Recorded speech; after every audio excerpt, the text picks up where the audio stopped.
நம்ம ராதாவும் நம்ம ரிஷியும் இந்த சண்டைனாலேயே பேசாமலே இருக்காங்க. அதுக்கப்புறம் இவங்க எல்லாருமே ஒரு மெடிக்கல் கேம்புக்காக ஒரு வில்லேஜுக்கு போறாங்க. அங்க ராதா எவ்வளவு லேட்டா வந்தாலும் ரிஷி வெயிட் பண்ணி வீட்ல விட்டுட்டு தான் போறான்.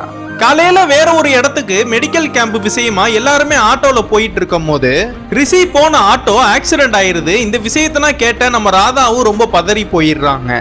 அதுக்கப்புறம் ரிஷிக்கு ஒன்னா ஆகலன்னு தெரிஞ்சதும் அவனை ஓடி போய் ஹக் பண்ணிக்கிறா. இவங்க ரெண்டு பேருமே ஒன்னு சேர்ந்ததுக்கு அப்புறம் நம்ம ஃபேமிலியவும் எப்படியாவது ஒன்னு சேர்க்கணும்னு பிளான் பண்றாங்க.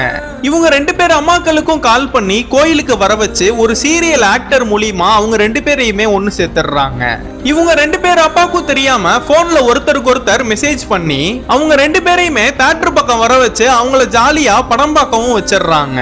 இது எல்லாத்தையுமே நம்ம ராதாவோட அண்ணனுக்கு தெரியப்படுத்தணுங்கிறதுக்காக நம்ம ராதாவும் நம்ம ரிஷியும் வேணுக்குனே அவங்க அண்ணன் கண்ணு முன்னாடி வண்டியில போறாங்க. பின்னாடியே ஃபாலோ பண்ணிட்டு வந்தவரை அவங்க ரெண்டு பேர் அம்மாவும் பேசிக்கிறத பாத்துறாரு. அதே மாதிரி அப்பாக்களும் ஒண்ணு சேர்த்துட்டாங்கிற விஷயத்த இவரும் கண்டுபிடிச்சிடுறாரு. என்ன குடும்பமே சேர்ந்து நாடகம் ஆடுறீங்களான்னு வீட்டுல வந்து பிரச்சனை பண்ணிட்டு இருக்கான். அந்த நேரம் பார்த்து நம்ம ரிஷியும் வீட்டுக்கு வரான். நம்ம ரிஷிய போட்டு பயங்கரமா அடிக்கிறப்ப அவங்க அப்பாவுக்கு கோபம் வந்து இவனை அடிச்சிடுறாரு. அவன் எவ்வளவு நல்ல பையன்னு உனக்கு தெரியுமா? கொஞ்ச நாளைக்கு முன்னாடி என்ன ஆச்சுன்னு உனக்கு தெரியுமா? உன் தங்கச்சி அவனோட அன்னை கூட வீட்டை விட்டு கிளம்பலான்னு ஓடிட்டா.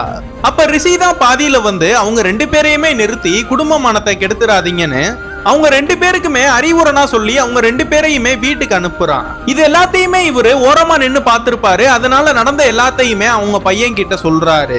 இவனை எல்லார்கிட்டயுமே மன்னிப்பு கேட்டு நம்ம ரிஷி கிட்ட நீனும் ராதாவும் எப்பவும் போல ஃப்ரெண்டா இருக்கணும்னு சொல்றான்.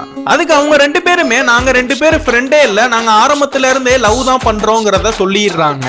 இதெல்லாம் கேட்ட அந்த குடும்பமே ரொம்ப சந்தோஷப்பட்டு நம்ம ரிஷியோட அண்ணனுக்கும் நம்ம ராதாவோட அக்காக்கும் கல்யாணமும் ஆகுது.